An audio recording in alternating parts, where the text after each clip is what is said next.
Bonsoir à tous, ravi de vous retrouver pour votre journal de 19h30 et au sommaire de ce jeudi. Clôture de l'atelier de relecture du cadre juridique et réglementaire des médias au Mali qui avait débuté à la Maison de la Presse le 11 octobre. L'objectif final est d'établir des lois conformes aux réalités du monde médiatique. Sachant que la bibliothèque joue un rôle prépondérant dans l'éducation d'un pays et permet non seulement d'éveiller l'esprit mais aussi de savoir et comprendre l'évolution du monde, nous nous sommes intéressés à la fréquentation et aux conditions dans la bibliothèque nationale. Force est de constater qu'elle est très peu fréquentée par les lecteurs.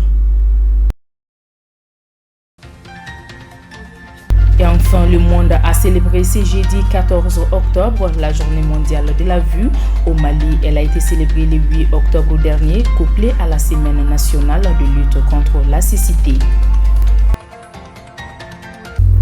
Soyez les bienvenus, on va donc commencer le journal. L'atelier de relecture du cadre juridique et réglementaire des médias au Mali vient de prendre fin à la Maison de la Presse de Bamako. Durant 4 jours, les participants, à savoir les acteurs du monde médiatique, ont exposé leurs difficultés et fait des propositions pour l'adaptation et la mise à jour des lois qui régissent le secteur des médias. Après de longs débats et échanges, les participants se disent satisfaits des travaux de cet atelier. Un reportage signé Achille Touré. Après 4 jours d'échanges intensifs à la Maison de la Presse entre les acteurs du monde médiatique, l'atelier de rélecture du cadre juridique et réglementaire des médias au Mali touche à sa fin. Pour cette dernière journée, le coordinateur Tagata Maïga revient sur les grandes lignes des recommandations et résolutions prises. Des recommandations, nous avons retenu un certain nombre. Il s'agit entre autres de dynamiser l'organe d'autorégulation.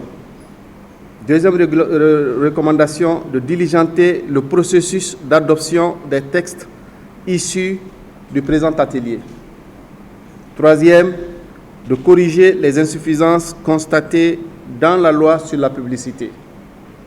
Et la quatrième recommandation, c'est d'harmoniser les dispositions régissant la régie publicitaire au sein de la loi sur la publicité et celle portant sur l'audiovisuel. Cinquième recommandation, il s'agit d'ériger la haute autorité de la communication en institution de la République. Sixième, indexer l'aide à la presse au budget de l'État. Septième, engager une synergie d'action autour de la loi d'accès à l'information. Protéger les droits fondamentaux, notamment la liberté d'expression et d'information. Neuvième, encourager le leadership féminin.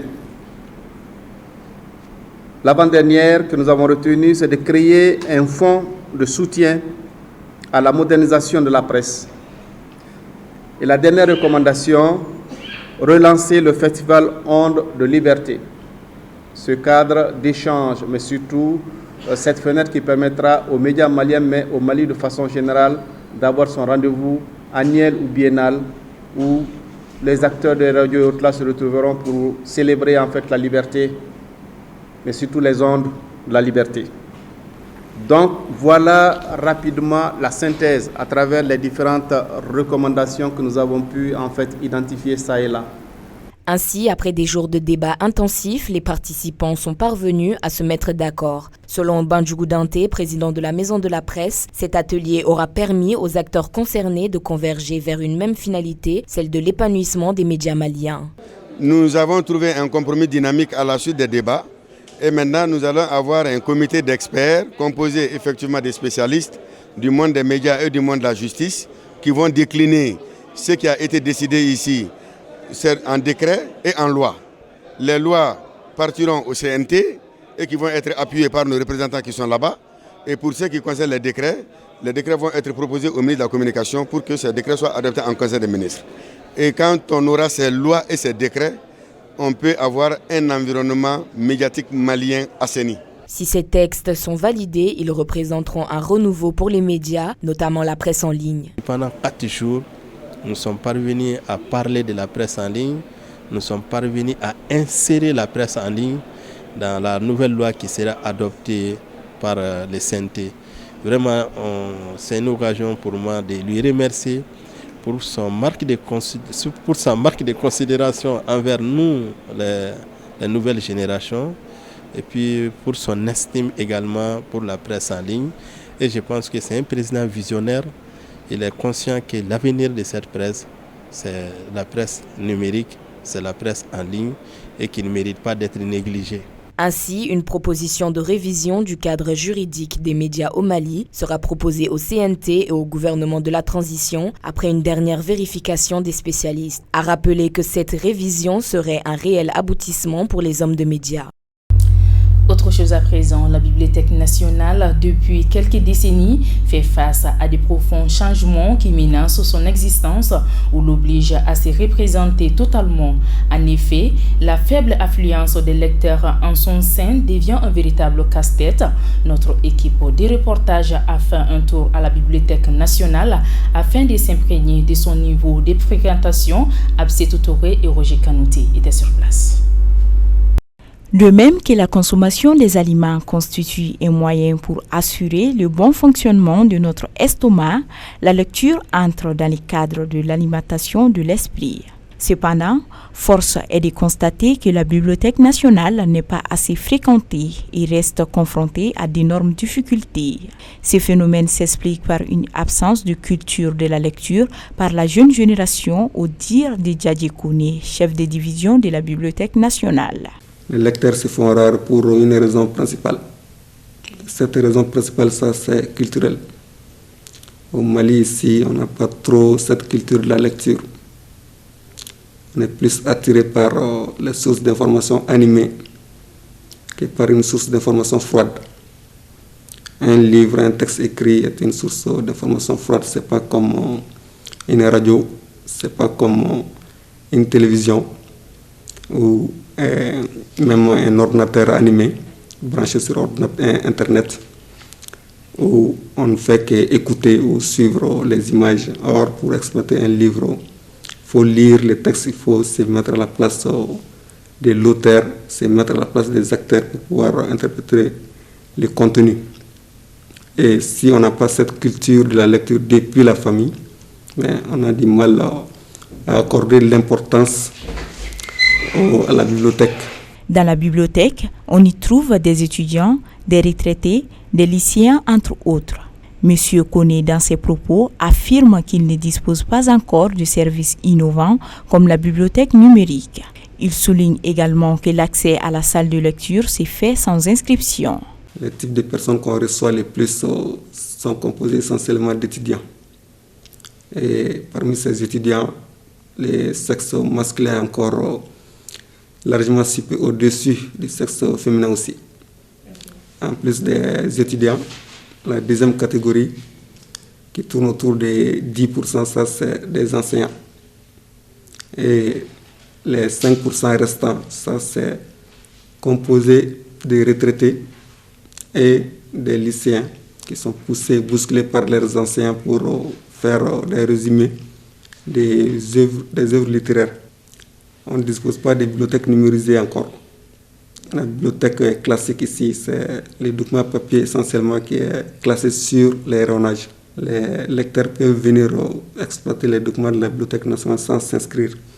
Il faut tout simplement une pièce d'identité à jour pour la lecture sur place. Donc les documents sont exclus du prêt à domicile.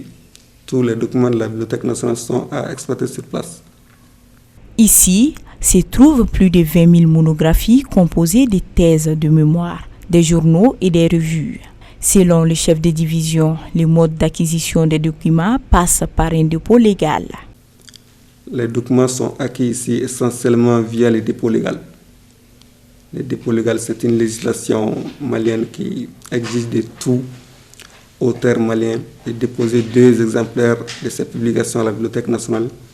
Tout éditeur malien aussi, tout imprimeur malien doivent déposer 2 exemplaires de chaque œuvre, chaque publication à la Bibliothèque nationale.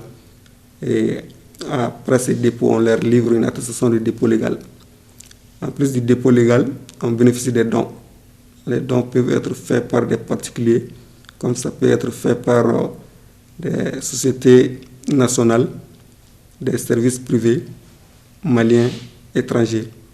À notre passage aux environs de 15 heures, les lecteurs sur place étaient des étudiants. Au dire d'un de nos interlocuteurs, la bibliothèque ne possède pas assez de documents pour offrir des services de qualité aux lecteurs. Je crois que c'est un peu dégoûtant parce que moi-même je suis là, comme vous voyez, je suis en train de faire la lecture avec mon téléphone. Donc cela veut dire que tous les documents dont j'ai besoin pour effectuer mon opération, donc ça ne se trouve pas ici. Donc je dirais que tous les documents qui sont ici, ce sont des anciens documents qui n'aboutirent rien. Bon, bien vrai que les gens viennent lire, mais je crois que ça n'apporte rien. Franchement, il n'y a même pas, je dirais qu'il n'y a pas de bons documents parce que, sauf quelques-uns seulement, surtout les œuvres de, par exemple, de Cheikh Anta Diop, de Doumé Fakoli, de M. Daouda Tikete, à part ces œuvres quand même, je crois que les autres là, ça ne sert à rien aujourd'hui. Je suis là pour apprendre, juste pour faire la lecture. Actuellement, je suis basé sur le livre de l'entrepreneuriat, c'est-à-dire apprendre comment devenir quelqu'un dans les jours à venir. Je viens de temps en temps pour mes recherches. Je lis les documents généralement qui concernent mon domaine, qui est le droit de l'homme, culture et de la paix.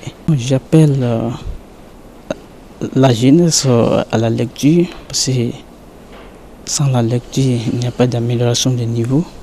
Et la lecture nous permet de réussir notre niveau et ça permet également qu'on puisse s'exprimer devant le public et ça nous donne beaucoup de notions. C'est peu dire que les Maliens ne lisent pas. Pourtant, Nelson Mandela, ancien président de l'Afrique du Sud, estime qu'une nation qui lit est une nation qui gagne. C'est dans cette perspective que le chef de division de la Bibliothèque nationale lance un appel à la jeune génération à s'adonner à la lecture pour acquérir de nouvelles connaissances. En attendant des jours meilleurs, les bibliothèques sont pour le moment presque vides. Et enfin, santé pour boucler notre édition d'aujourd'hui, la communauté internationale célèbre aujourd'hui la journée mondiale de la vue. Commémorée chaque 14 octobre, les thèmes retenus cette année est « Aimez vos yeux ». Elle a pour objectif d'inciter davantage des personnes à passer un examen de la vue. Les détails avec Mariam Keita. Célébrée à travers le monde chaque 14 octobre, la Journée mondiale de la vue est une occasion pour assurer une large mobilisation sociale et une grande sensibilisation autour des problèmes de santé oculaire. Au Mali, la Journée de la vue, couplée à la Semaine nationale de lutte contre la cécité, a été commémorée le 8 octobre dernier, avec comme thème « Aimez vos yeux ». La prévalence des aveugles au Mali est estimée à 1,2%, soit 24 000 personnes ayant perdu la vue selon nos autorités. Et le statut socio-économique est un facteur déterminant du phénomène en ce sens que plus de 90% des handicapés visuels vivent dans les pays en voie de développement, d'après le ministre de la Santé et de l'Action sociale. Cependant, malgré divers efforts fournis par les autorités en place, à travers la création des structures de vision, les défis restent à relever. Ainsi, la cataracte reste la première cause de cécité dans de nombreux pays selon l'OMS. Beaucoup de personnes non-voyantes font face à de nombreuses discriminations et sont souvent marginalisées. Ainsi, cette journée est l'occasion de sensibiliser à leur situation. C'est la fin de ce journal. Passez une excellente soirée en compagnie des programmes de la Liberté Télévision.